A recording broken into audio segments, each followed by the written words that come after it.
Video kana keessatti waan addaatiin haasa'u ta'a. Akkaataa mootummaan yeroo takka takka dubbii itti jijjiirtu takkaa'u distraction tokko uumtee yaada namaa takkaa'u ija namaa waan takka irraa akkaataa itti jijjiirtu irraa haasa'u ta'a. Namtichi na duuba gartan kuni Luigi Mangione jedhama. Mucaan kuni nama urmii xiqqaadhaati, akkasumas nama gartee akka malee smartiidha, nama gartee baratee Ivy League irraa graduate godhee jiruun gartee inni keessa jiraachuu jiru sulaa gartee dardarrii hundinuu hawwu san keessa ture jechuudha. Dubagaa torbaan lama dura itti gaafatamaa inshuraansii fayyaadhaa New Yorkitti gartee ganama subii shugutiidhaan dhahee hochiise. Eega hochiise booda gartee miilaan baafateeti gaa hin beekamne torbaanuma kana keessa qaban jechuu bakka inni jirurraa.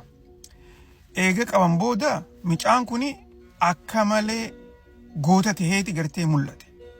Biyya Ameerikaa keessatti bakka hundatti gartee namni isa kana akka gootaan laalu jira. Keessaafuu warri gartee sooshaal miidiyaadha. Akkuma footoo tanarra gartan kana diroon namni hin beekamne bakka kanarraa dhufellee hin beekamne samii New Jersey fi New York irra torbaan lameen kana halkan deemaa jira.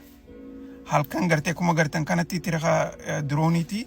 Diroonni gartee duraan beekamurraa adda xiqqoo gartee akka makiinaa guddootti fakkaata yaani irraa haasawan garuu New Jersey fi New York kana samii tana keessa gartee akka malee deddeema karaa mana namaatis ammaasis gartee yoo diroonni xixiqqaan biraa itti dhiyaate guutuutti gartee baatirii dura ajjeesaa tirika dura dhaamsaa waan adda addaa yaaniiti irraa haasawan.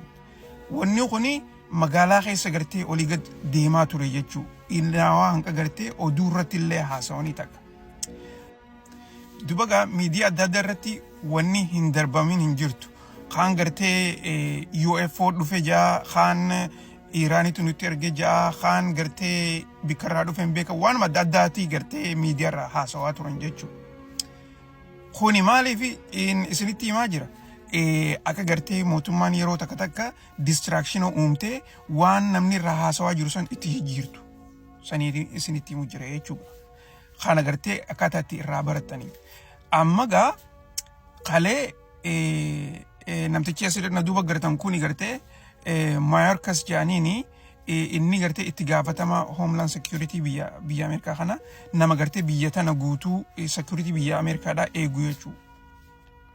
CNN irratti dhiyaatee maal jee diroonni kun gartee akkuma gartee hin beekamnetti namni biraa gartee maqaa itti baasu jira malee diroonii gartee rakkoo qabuu miti waan jiru gartee irraa haasawe jechuudha.